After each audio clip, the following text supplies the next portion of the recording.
Rafiki yangu, nikwambie kitu.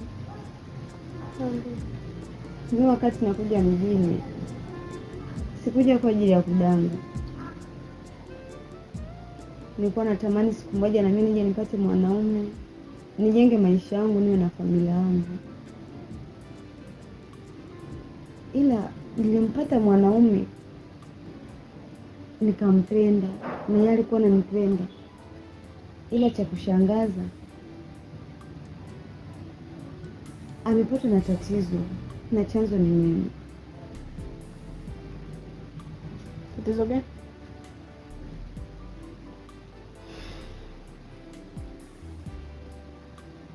Amekuwa kichaa.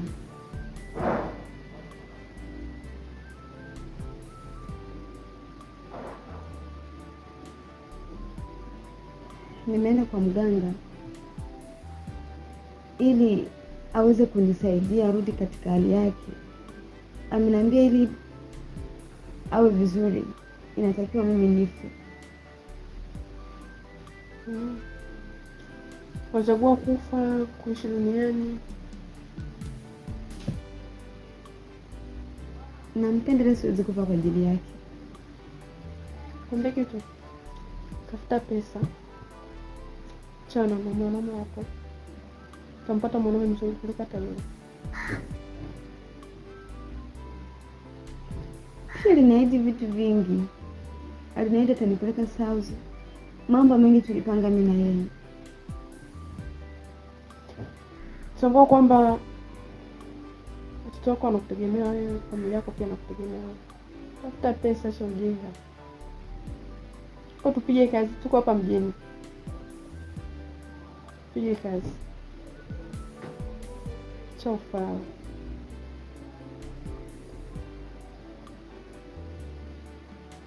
Ila kabla naingia akilini, natamani niendelee na ushauri wako, ila kuna muda namkumbuka pia. Cha kufikiria ujinga. Tafuta pesa.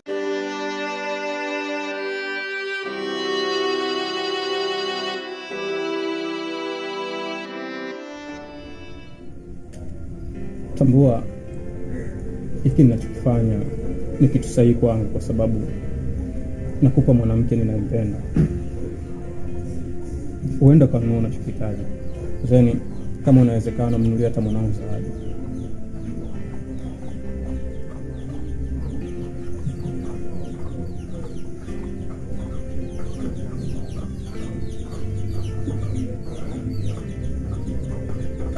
Hivi hauoni kitu chochote kutoka kwangu? Hauoni kama kweli nakupenda? Hauoni kama kweli nakuhitaji?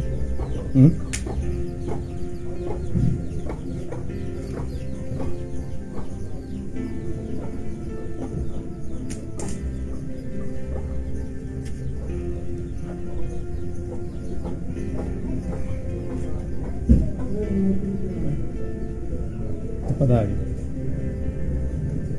imani itakutosha, na hata kama haitotosha utaniambia, nitajitahidi kutafuta nyingine mradi nikuletee.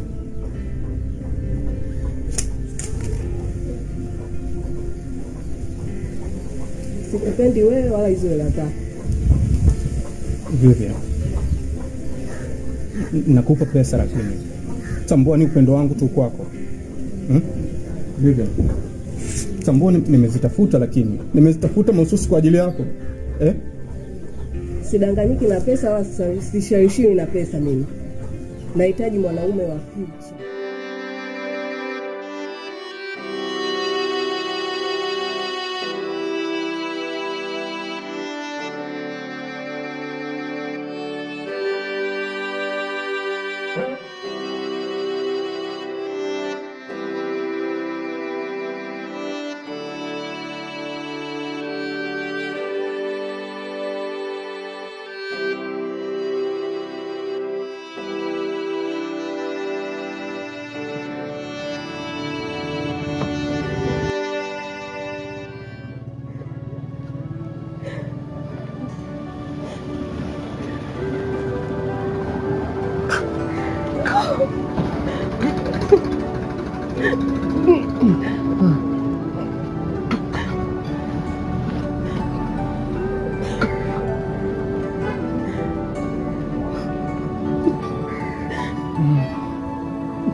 Nilikwambia utakufa. Kwani utakunielewa? Lakini hebu angalia walichokufanyia.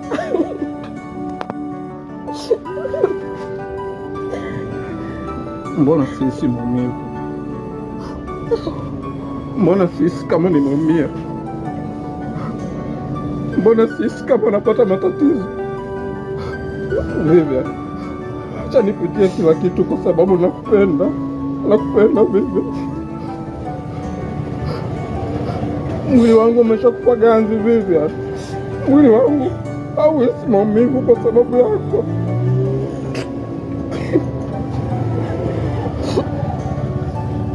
Vivian, tafadhali naomba tu unikumbatie kidogo tu. Naomba unikumbatie. Uone jinsi gani naumia, nateseka kwa ajili yako Vivian.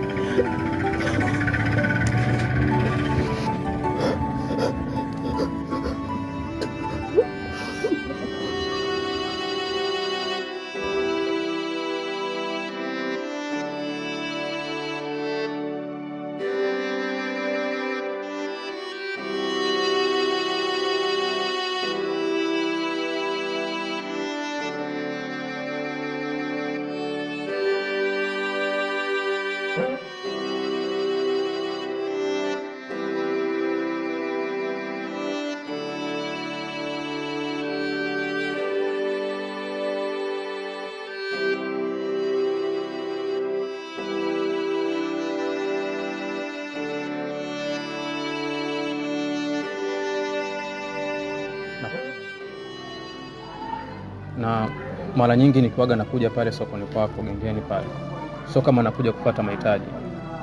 Mara nyingine huwaga nakupata wewe tu, walau nikuone hata kidogo tu, nafsi yangu inakuwa imelizika. Ukweli nimejaribu kuzuia moyo wangu, lakini nahisi kama unanisukuma. Natamani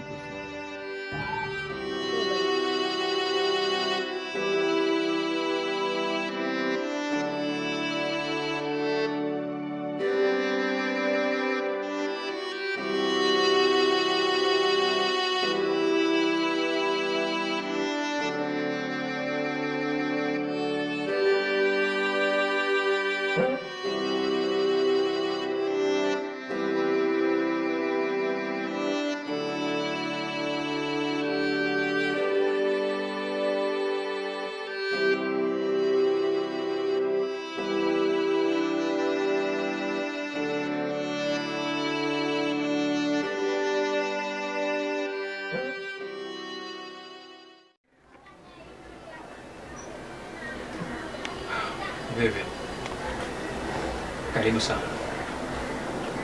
Kuwa huru, jisikie uko nyumbani.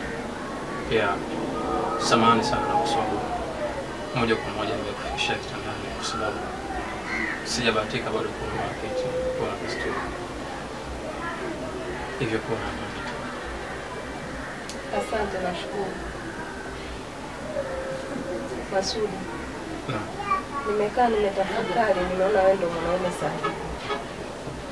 Muonekano wako hata mavazi yako ni tofauti sana na Bonzo.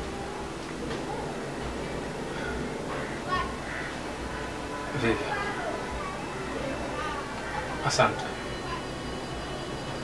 Asante kwa kugundua yote. Na mimi furaha yangu ni wewe kukuona ukiwa katika amani na mimi. Pia namshukuru Mwenyezi Mungu kwa sababu ameenda kusikia kilio changu. Vivian, samahani. Nakupenda sana. Nakupenda mpaka najishangaa kwa nini nakupenda.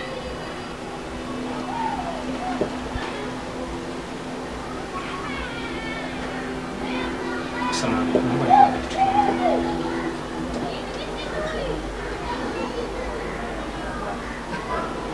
Hivi, unaweza kufanya kitu gani kama kweli uko radhi kuwa na mimi? kuishi na mimi kwa namna yoyote. Fanya kitu basi.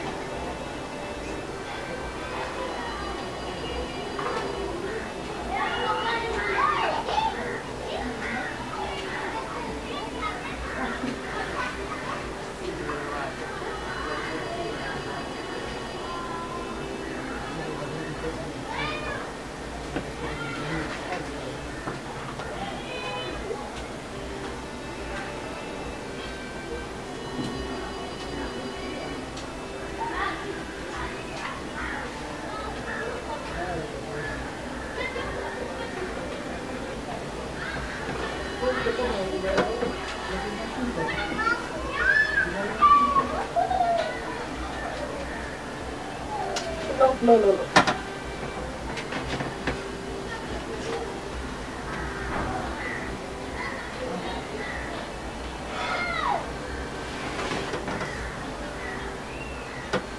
Msimamo wangu haukuwa hivyo.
nipatie utumbo safi wa ng'ombe kwa Dr. Pako bei poa. Karibu mteja, nipatie utumbo safi wa ng'ombe kwa Dr. Pako bei poa. Karibu mteja, nipatie utumbo safi wa ng'ombe kwa Dr. Pako bei poa. Karibu mteja, nipatie utumbo safi wa ng'ombe kwa Dr. Pako bei poa. Karibu mteja, nipatie utumbo safi wa ng'ombe kwa Dr. Pako bei poa. Karibu mteja, nipatie utumbo safi wa ng'ombe kwa Dr. Pako bei poa. Karibu mteja, nipatie utumbo safi wa ng'ombe kwa Dr. Pako bei poa. Karibu mteja, nipatie utumbo safi wa ng'ombe kwa Dr. Pako bei poa. Karibu mteja, nipatie utumbo safi wa ng'ombe kwa Dr. Pako bei poa. Karibu mteja, nipatie utumbo safi wa ng'ombe kwa Dr. Pako bei poa.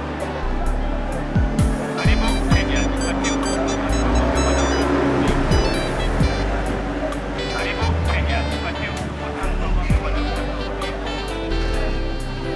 Karibu mteja, nipatie utumbo safi wa ng'ombe kwa Dr. Pako bei poa. Karibu mteja, nipatie utumbo safi wa ng'ombe kwa Dr. Pako bei poa. Karibu mteja, nipatie utumbo safi wa ng'ombe kwa Dr. Pako bei poa.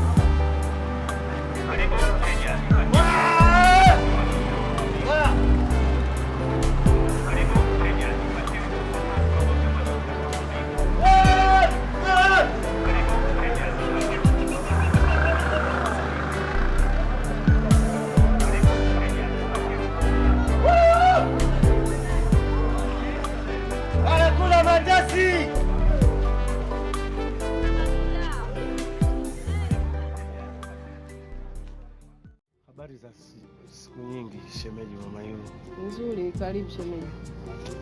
Asante, hongera sana kwa malezi ya mtoto wetu Yu. Na sasa unapambana mwenyewe kwa sababu nasikia mwenzio ana matatizo makubwa yaliyomkuta. Ni kweli. Hebu nieleze chanzo cha hili tatizo ni nini? Siwezi kuficha kitu shemeji.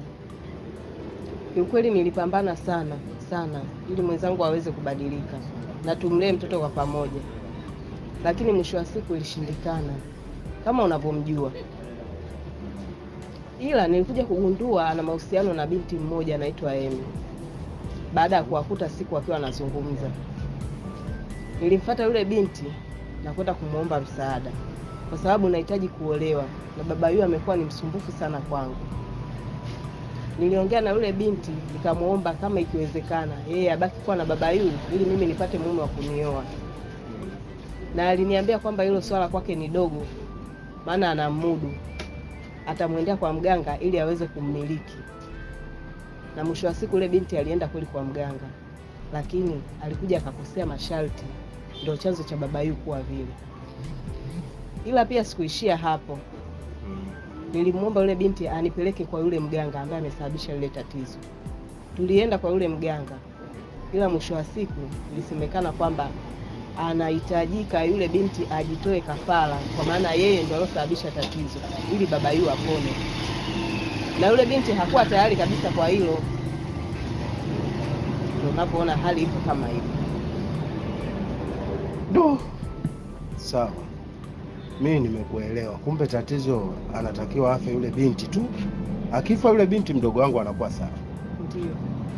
Basi swala dogo. Hilo swala dogo basi. Mimi nashukuru kwa kunipa mwangaza wa kujua kwamba tatizo hili tunalimaliza vipi. Nashukuru sana shemeji.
Sasa huko mlikoenda kuoa ndio huko mkamrudishe katika hali yake ile ya kawaida aliyokuwa nayo.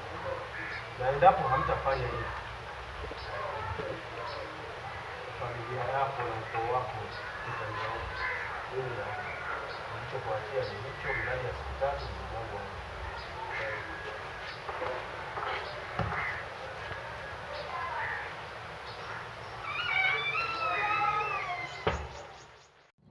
Mayu, habari za leo?